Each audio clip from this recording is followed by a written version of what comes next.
Hello friends, ಎಲ್ರಿಗೆ ನಮಸ್ಕಾರ. ಮಣಿಪಾಲ್ ಕಿಚನ್ಗೆ ನಿಮ್ಗೆಲ್ಲರಿಗೂ ಆಧಾರದ ಸ್ವಾಗತ. ನಾನು ಪ್ರತಿಭಾ. ಇವತ್ತು ನಾನು ನಿಮಗೆ ಒಂದು ಒಳ್ಳೆಯದು ಪ್ರೋಟೀನ್ ಯುಕ್ತ ಮಿಶ್ರ ಮೊಳಕೆ ಕಾಳುಗಳ ಗ್ರೇವಿ ರೆಸಿಪಿ ಜೊತೆ ಬಂದಿದ್ದೀನಿ ಫ್ರೆಂಡ್ಸ್. ಇದನ್ನು ಚಪಾತಿಗೆ, ರೊಟ್ಟಿಗೆ, ಪೂರಿಗೆ, ಅನ್ನಕ್ಕೆ ಎಲ್ಲದಕ್ಕೂ ಆಗುತ್ತೆ. ಸೈಡ್ ಡಿಶ್ ಆಗಿ ಲಂಚ್ ಬಾಕ್ಸಲ್ಲಿ ಕೂಡ ನಾವು ಲಂಚ್ ಬಾಕ್ಸ್ಗಳಲ್ಲಿ ಕೂಡ ತಗೊಂಡು ಹೋಗ್ಬೋದು. ಇದು ಮಿಶ್ರ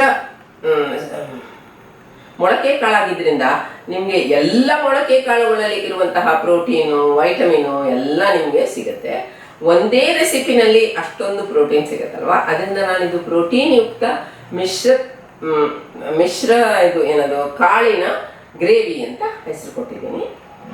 ನೋಡಿ ಹೇಗಾಗಿದೆ ಅಂತ ಅಂದ್ಬಿಟ್ಟು ನನ್ನ ಚಾನಲ್ಗೆ ಸಪೋರ್ಟ್ ಮಾಡಿ, ಸಬ್ಸ್ಕ್ರೈಬ್ ಮಾಡಿ, ಲಿಂಕ್ನ ನಿಮ್ಮ ಫ್ರೆಂಡ್ಸ್ ಜೊತೆ, ರಿಲೇಟಿವ್ಸ್ ಜೊತೆ ಶೇರ್ ಮಾಡಿ ಅಂತ ಹೇಳ್ತಾ ಮುಂದಿನ ರೆಸಿಪಿ ಸಿಗೋಣ. ಮಣಿಪಾಲ್ ಕಿಚನ್ಗೆ ನಿಮಗೆಲ್ಲ ಸ್ವಾಗತ. ನಾನು ನಿಮ್ಮ ಪ್ರತಿಭಾ.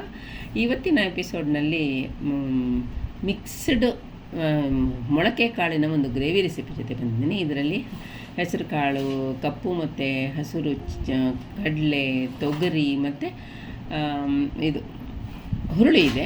ಅದೆಲ್ಲ ಒಟ್ಟಿಗೆ ಹಾಕಿಬಿಟ್ಟು 1 ಕಪ್ ಆಗುತ್ತೆ. ನೀರು ಹಾಕಿಬಿಟ್ಟು ಅದನ್ನು ನೆನೆಸ್ಕೊಳ್ಳಿ. ರಾತ್ರಿ ಇಡೀ ನೆನೆಸಿದರೆ ಮತ್ತು ಒಂದು ಬಟ್ಟೆಯಲ್ಲಿ ಕಟ್ಟಿಟ್ಟರೆ 12 ಗಂಟೆ ಒಳಗೆ ನೋಡಿ ಇದು ಮೊಳಕೆ ಬರುತ್ತೆ. ನಾನು ಮೊಳಕೆ ತೆಗೆದುಬಿಟ್ಟು ಇದು ಟವೆಲ್ ಓಪನ್ ಮಾಡಿ ತೋರಿಸ್ತಾ ಇದ್ದೀನಿ. ನೋಡಿ ಎಷ್ಟು ಚೆನ್ನಾಗಿ ಮೊಳಕೆ ಬಂದಿದೆ ಅಲ್ವಾ.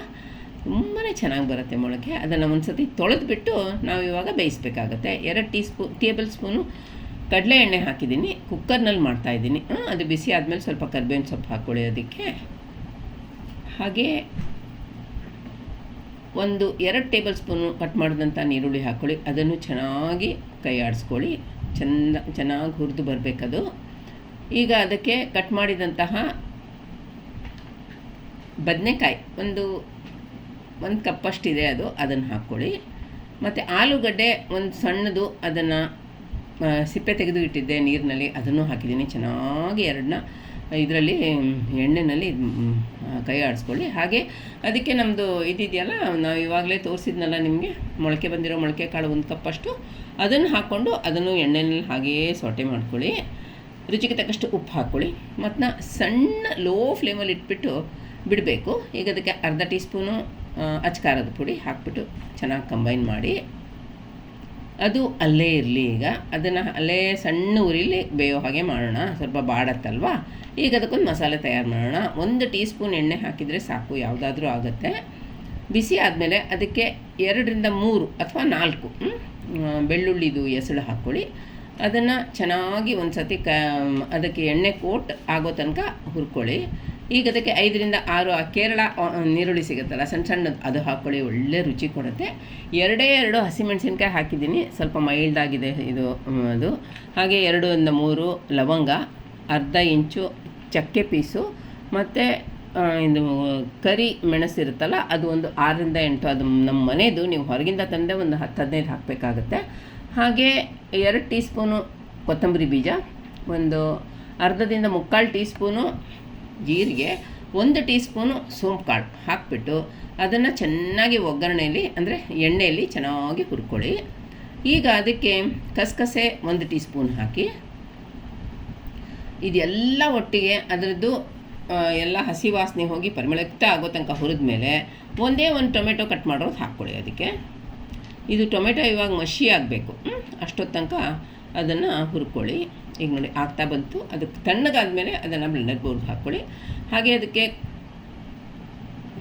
ಫ್ರೆಶ್ ತೆಂಗಿನಕಾಯಿ ತುರಿ ಸ್ವಲ್ಪ, ಮತ್ತು ಕೊತ್ತಂಬರಿ ಸೊಪ್ಪು ನಾನು ಇದು ಸಮೇತ ಹಾಕಿದ್ದೀನಿ, ದಂಟು ಸಮೇತ ಹಾಕಿದ್ದೀನಿ. ಹಾಗೆ ಸ್ವಲ್ಪ ಅರಿಶಿನ ಪುಡಿ, ಮತ್ತು ನೆನೆಸಿದಂಥ ಗೋಡಂಬಿ 2 ರಿಂದ 3 ಹಾಕಿದ್ದೀನಿ. ನೀರು ಹಾಕಿಬಿಟ್ಟು ಫೈನಾಗಿ ಗ್ರೈಂಡ್ ಮಾಡ್ಕೊಳ್ಳಿ.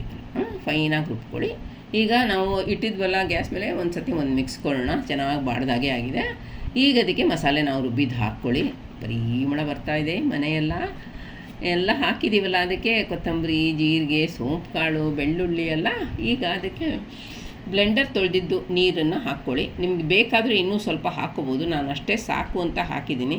ಸ್ವಲ್ಪ ದಪ್ಪಗೆ ಮಾಡಿದ್ಮೇಲೆ ಆಮೇಲೆ ನಾವು ಅಡ್ಜಸ್ಟ್ ಮಾಡ್ಕೋಬೋದು. ನಾನು ಸ್ವಲ್ಪ ನೀರು ಜಾಸ್ತಿ ಹಾಕಿದೆ ನೋಡಿ. ಉಪ್ಪು ಸ್ವಲ್ಪ ಕಮ್ಮಿ ಅನ್ನಿಸ್ತು ಅಂತ ಹಾಕಿದ್ದೀನಿ. ಈಗ ಒಂದು ಮಿಕ್ಸ್ ಕೊಡಿ, ಚೆನ್ನಾಗಿ ಲೆವೆಲ್ ಮಾಡಿಬಿಡಿ. ಮತ್ತು ಸಣ್ಣ ಒಂದು ಕುದಿ ಬಂದ ಮೇಲೆ ಮುಚ್ಚಳ ಹಾಕಿ ಅದನ್ನು ಮೆದು ಆಗೋ ತನಕ ಕುಕ್ ಆಗಬೇಕು ಫ್ರೆಂಡ್ಸ್. ಯಾಕಂದರೆ ಅದು ಚೆನ್ನಾಗಿ ಕಂಬೈನ್ ಆಗಿ ಬರಬೇಕು, ವೆಜಿಟೇಬಲ್ಸು, ಗ್ರೇವಿ ಮತ್ತು ಇದು ಮೊಳಕೆ ಕಾಳೆಲ್ಲ ನೋಡಿ ಎಷ್ಟು ಚೆನ್ನಾಗಿ ಬಂದುಬಿಡ್ತಲ್ಲ. ಈಗ ನಿಮ್ಗೆ ಕನ್ಸಿಸ್ಟೆನ್ಸಿ ಅಡ್ಜಸ್ಟ್ ಮಾಡಬೇಕಾದ್ರೆ ಬಿಸಿ ನೀರು ಹಾಕ್ಕೊಳ್ಳಿ, ತಣ್ಣೀರು ಹಾಕ್ಕೋಬೇಡಿ. ನನಗೆ ಇದು ಸಾಕು ಅಂತ ಅನ್ನಿಸ್ತು, ನಾನೇನು ಅಡ್ಜಸ್ಟ್ ಮಾಡೋಕ್ಕೆ ಹೋಗಲಿಲ್ಲ. ನೋಡಿ ಬೆಂದಿದೆಯಾ ಅಂತ ನೋಡ್ತಾ ಇದ್ದೀನಿ, ಬೆಂದಿದೆ. ಈಗ ಯಾವಾಗಪ್ಪ ರುಚಿ ನೋಡ್ತೀನಿ, ಯಾವಾಗಪ್ಪ ತಿಂತೀನಿ ಅಂತ ಆಗಿಬಿಟ್ಟಿದೆ ನನಗೆ. ಇವಾಗ ಕೊತ್ತಂಬರಿ ಸೊಪ್ಪಿಂದ ಅದಕ್ಕೆ ಗಾರ್ನಿಷ್ ಮಾಡ್ಕೊಳ್ಳಿ. ಇವಾಗ ನಿಮಗೆ ಇದು ಸ್ಪ್ರೌಟ್ಸ್ದು ಗ್ರೇವಿ ರೆಡಿ ಆಯಿತು ಫ್ರೆಂಡ್ಸ್. ಮುಂದಿನ ರೆಸಿಪಿನಲ್ಲಿ ಸಿಗೋಣ. ಎಲ್ರಿಗೂ ನಮಸ್ಕಾರ, ಬಾಯ್ ಬಾಯ್.